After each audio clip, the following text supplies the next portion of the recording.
the Mindful Living, where we dive into stories, tools, and conversations that awaken our well being and empower conscious living. I'm your host, Sana, and today we are entering a powerful space where mindfulness meets sensuality, energy meets embodiment, and sexuality becomes a pathway to deeper liberation. Our guest, Hani Chang, she is a transformational coach and multidimensional healer based in Singapore. She bridges shamanic practices, Tantra, quantum tech, and leadership principles to help individuals reclaim their sensual power and break through emotional and energetic blocks. Now, listeners, today's conversation is a bit different. Yeah, it's about energy, but it's also about how mindfulness, energy interact with, rather intersect with sexuality, an area that's often charged, misunderstood, or overlooked when it comes to the mindful living. So let's open up the space with curiosity and compassion, listeners. So, Honey, welcome to the show, and it is as always such an honor to have you with us.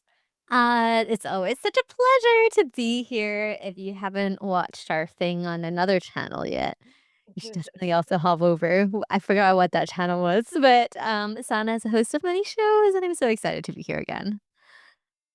Great. So we have actually 15 channels. So it's I know it can be really, really difficult to remember the names of all of them. But yeah, thank Oh, you very much. Confluence, Cosmic Confluence was the last time we met. Yeah. Yes, so we can drop our episode there in the notes for you if you want to continue the journey with us, getting to know each other across the podcasts. Absolutely, absolutely. Yeah. Thanks for the shout out. So now let's talk about, so if we have 15 shows, I mean, you are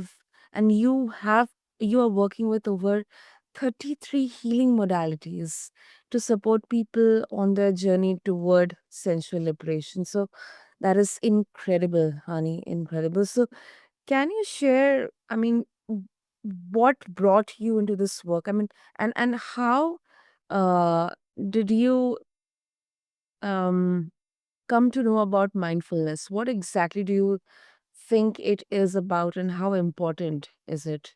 So there are three questions into that. So yeah. You're gonna have to guide me through each one in case I forget one of them.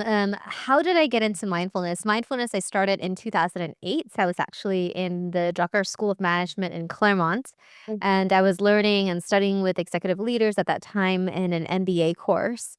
And mindfulness was actually what helped my teacher, my professor, overcome cancer. And so when doctors didn't work and he was doing cancer rehabilitation, and mindfulness helped him to do that. He realized that actually mindfulness techniques didn't only apply in personal life, but it also applies in life that is a lot about um, managing yourself and managing your mind. At that time, I was smoking cigarettes, and I used mindfulness as a tool to overcome addiction and to alleviate my mind from needing a relief through nicotine.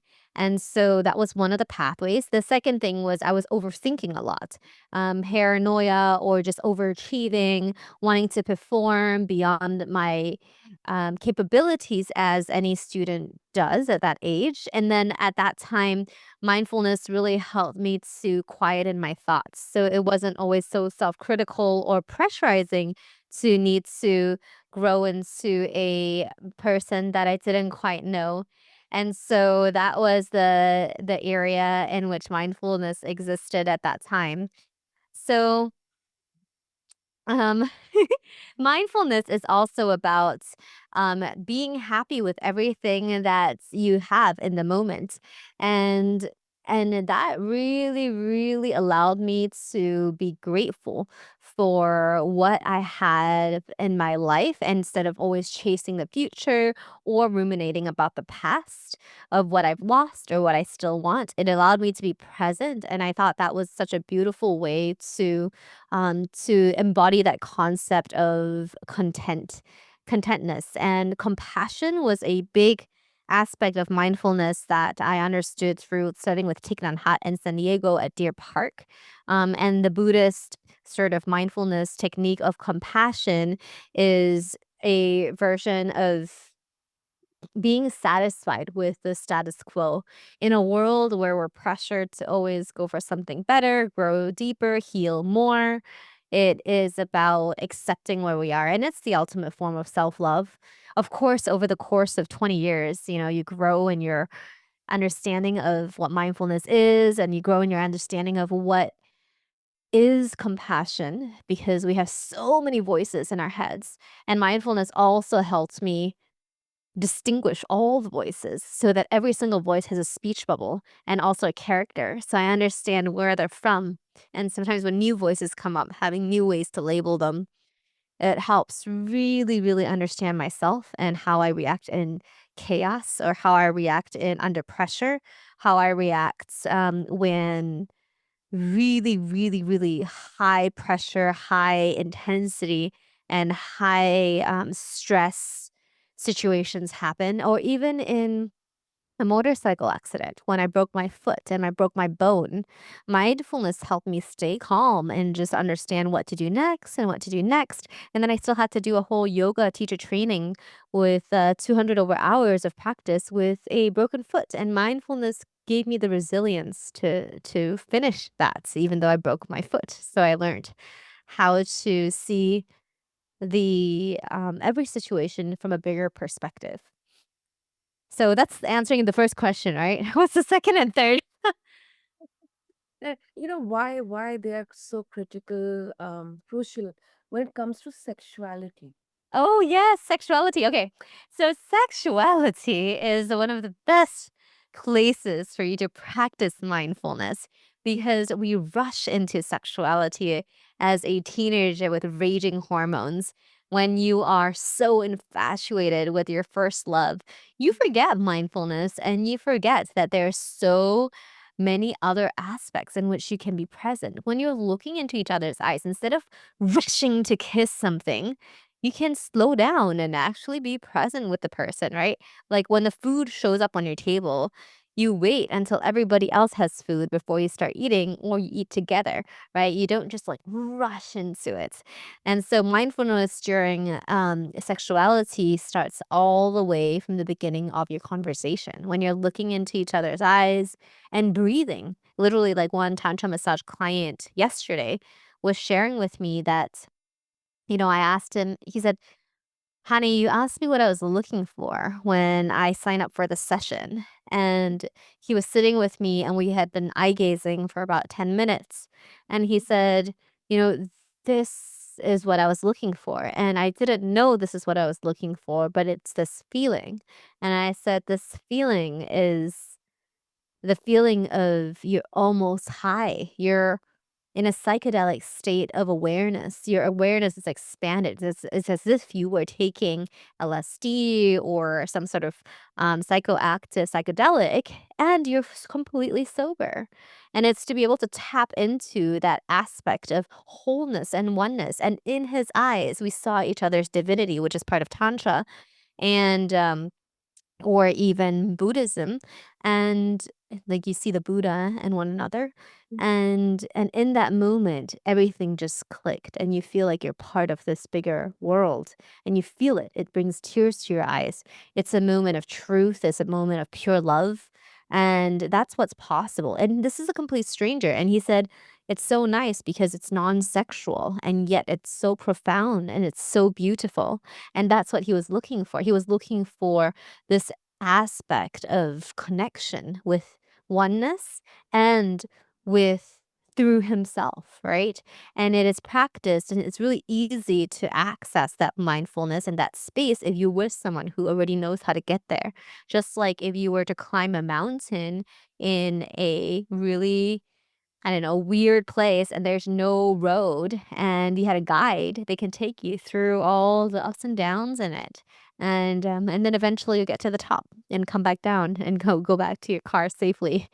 And so mindfulness also requires you can do it by yourself and you can also have a guide to help you to experience what it feels like it, to put all of your thoughts away and to be really, really 100% here. It's a practice, it's an exercise. So, sexuality, how that comes in is even when you're having sex, it is very important to connect to your breath. It is very important to connect to your genitals.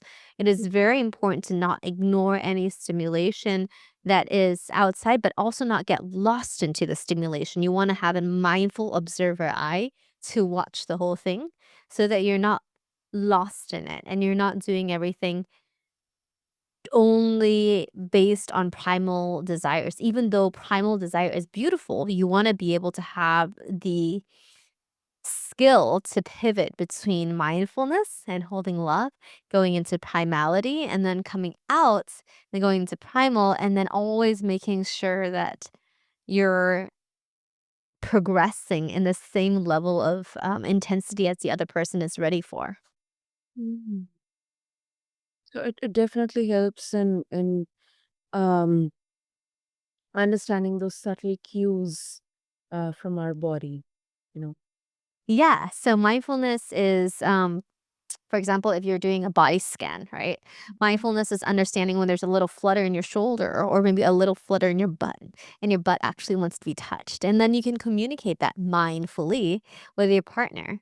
And through that, there is a place of non judgment. One of the key pillars of mindfulness that I teach in corporates, a bunch of lawyers or whatever professionals, like we always talk about the pillars, which includes non judgment, this openness, compassion, the ability to hold space for anything, right? It's an observer perspective.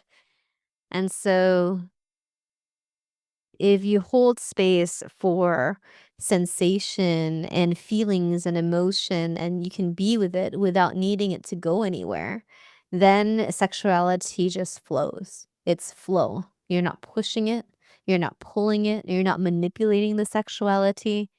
It is simply there and it has a life of its own. It's like a river and water. You don't need to push the water through the river to make it flow. It just does. That's absolutely. That's beautifully put, honey. Beautiful put. And what about these energetic boundaries? In the realm of sexuality, whether in relationships or self exploration, how can someone stay mindful of their energetic boundaries? Without and avoid this, feeling of depleted or overwhelmed. Yes. So you have to be very, very, very clear about who you are energetically. So if I am Honey and you are Sana, and Sana comes with all of these different aspects, right? She's Mhm. curious, she is optimistic. I'm just putting words out there. It might be true, might not. What I observed of you in like our previous 30 minutes, in a different podcast in Cosmic Confluence, I noticed that you're positive, you're open minded, you like growing, you get excited about new ideas. Now that's you, right? That's part of you. There's other Mhm. parts too. And so when you start noticing, let's say if someone super negative comes into your space is trying to drain you or like being themselves, and you notice that you're sort of like deviating from who you are, like you're like, oh, I'm actually getting more depressed, or like I feel very tired. I'm not interested in my guests anymore, or like I feel like it's a drag to like schedule them, or like I'm not like feeling that the questions are flowing, and like, there's things are starting to get harder and harder, as if you're like walking through mud and you're like quicksand and you're sinking. Then you're like, wait, hold on a second. This is not my energy. So, is there another energy that's in my system right now? And sometimes, people who unconsciously are actually they can't impose their energy on another person because they want the other person to understand them, and then in the process of us understanding them, we pick up their energy and we're not clearing it. And it's as if, like, you got paint, you're having a painting class, and they painted, like, a big black streak on your body, and you haven't washed it off yet, so it's still all over you. And so if you don't clean it out and you don't refresh and purify your energy, then you're just walking around absorbing every person's energy all around you on the bus, on the way to work. If you're living in a very busy city, like everyone's energy is like collective energy. You can be sucking that up too without knowing. Every time you watch the news, it could be creating a energy of, oh my gosh, the world is falling apart if it's sharing about something pretty intense and dangerous, or something that ignites fear, right? The energy of fear is very all consuming. The energy of scarcity. Oh, can I afford this, or can I not afford to leave? Like, this thing. If we're talking about finances, the fear of like being penniless and losing your job or losing money security, it could be like overwhelming, and that drains us if we get stuck in that energy field, and that's not who we really are. We talk about the infinite being in my course, Sensual Liberation program. And it's really about remembering that we are the creators of our universe. We are the creators of our sexuality. We are the creators of our confidence. And so when you notice that other people are imposing their energy on you, or you're sucking it up because it's somehow easier to have the collective thought than have your individual true perspective of something, then you're like, wake up, right? The moment you notice it's not you, you gotta wake up and you gotta let go of the stuff that's not you. Gotta identify it. So the yummy process, which is your unique magnetic momentum. I have a book called You Only Live Once, which talks about all that. Is step one, notice that this is not you. Notice, get clear with what is it that you want. And then step two is realizing what is it that you don't want, what's in your field that you don't want. Step three is clear it with our energy work, yummy transformational process, which we teach in video 1 of the SLP program, which is free actually, so you'll get that video. And then the last step, clearing it, and then you receive what you want, because if you can clear negative energy, you can also receive positive energy. And the mindfulness aspect is knowing when to switch out of it. That is really, really, it's definitely, I think, every day, every moment, sometimes somewhere, in our lives, we feel that, this is not our energy. It's kind of, it has kind of, hijacked into our body or into our mind. So that is fortunately, unfortunately true. And honey, also, some people, they feel that blending mindfulness or the spiritual practices with sexuality, it risks diluting the sacredness of either. So how would you respond to those who believe that this these should remain separate? What is the definition of sacredness? Let me see. Okay. Let me Google as well. Yeah, so sacred is sacred, the adjective, dedicated to or set apart for the worship of a deity, worthy of religious veneration, made or declared holy. Okay, so it's not very helpful. Let's see what holy means definitively. It means to belonging to, derive from, or associated with a divine power. Mhm, mhm, So that is what sacred is, right? mhm, Sexuality is sacredness, right? mhm, It is literally you're working with creation to create love, which is the ultimate form of what Jesus or God or Krishna or Buddha, right? Love is the ultimate gift mhm, from all of your deities. And so through the other person, in Tantra, we look at the divine in the other person and how that person is connected to God mhm, itself, Krishna or Buddha, or mhm, right, whatever is divine in them. And mhm, so when you're looking past this physical body, you're looking past your urges, you're looking past your worldly hungers, you're seeing the purity of the other person. And in this moment, you are connected to that space. Like that what I shared earlier with my client, like he was connected to that space. And in that moment, there's almost no sex that's necessary. You are in that space of pure acceptance and pure love. And that is sometimes people have sex to get to that space. Mm, Sometimes you get to that space without penetration. And the idea is the same. It's to be fully connected to the divine.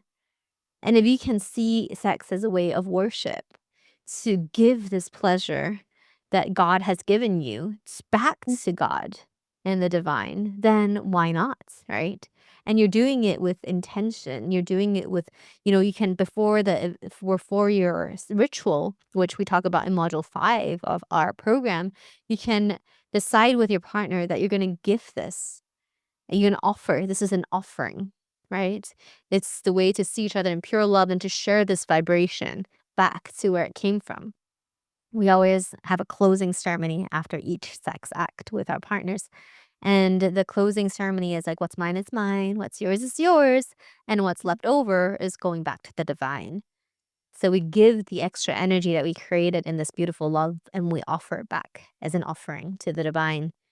We also clear our energies before we take it back so that, like you said, we don't mm, drain each other. So if the draining happens in sexual activity when the guy wants more or the girl wants more than the other person is willing to give. You have to meet each other at the correct amount of how much you want to give and how much you want to receive. If either one person is giving too much or receiving too much or receiving too little or giving too little, then that balance is off. So you have to constantly check in to be able to make sure that it's energetically clean.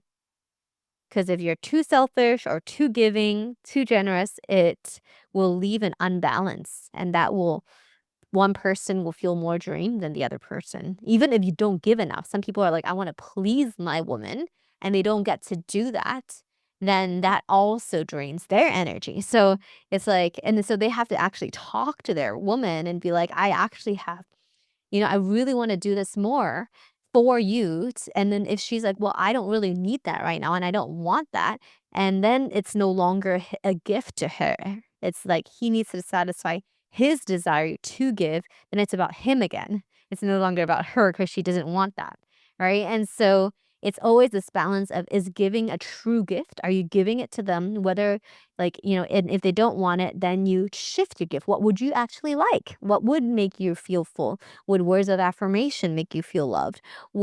Um would an act of service make you feel loved? What if I just told your vagina how beautiful she was? Would that make you feel loved? And so you have to switch up instead of just being fixated on, okay, I need to do oral right now.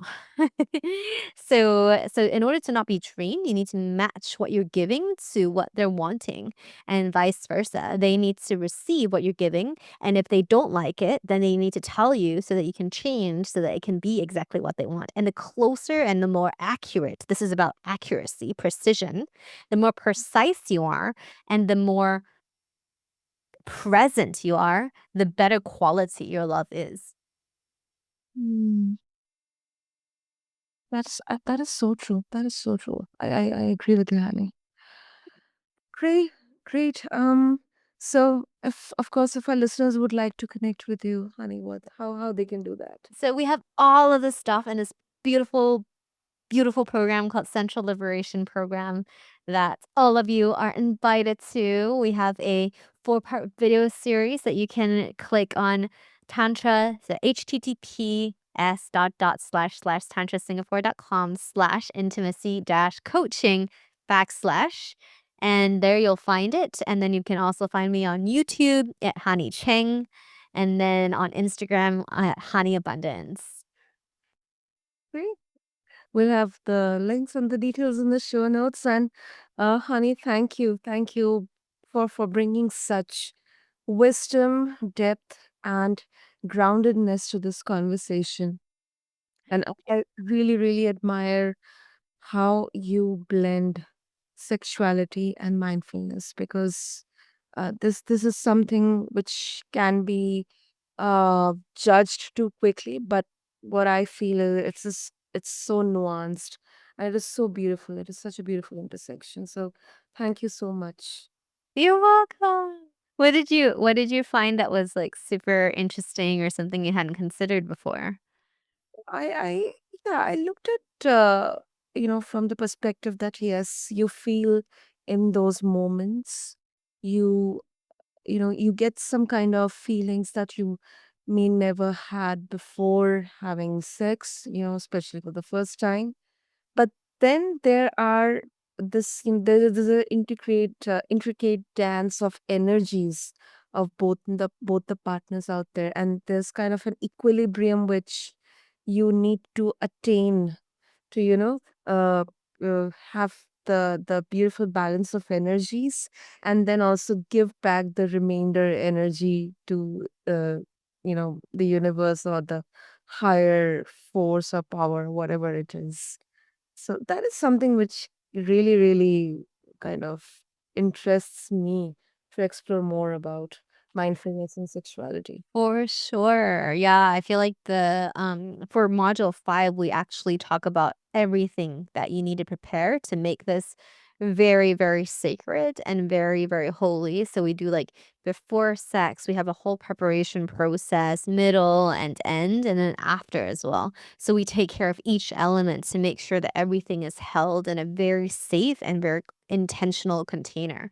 And then module 3 is about communication, and 4 is about expanding pleasure, and then 1 is about breath work, the mindfulness breath work. Breath work is mindfulness, right? The breathing meditation on how to circulate arousal. So it's so connected to mindfulness, the type of sex that's transcendental. If you're wanting to use sex to get closer to God, like, this is um it is mindfulness. Mm. And to all of my mindful listeners, so mindfulness isn't just about what happens in your head or probably in your meditation cushion or mat, but it is about how you inhabit your whole being, including your sensual self. So, with that, just connect with Hani. I'll have all the links in the show notes. And if this conversation sparks something within you, reach out, explore, and remember that your journey to wholeness is yours to claim. Thank you.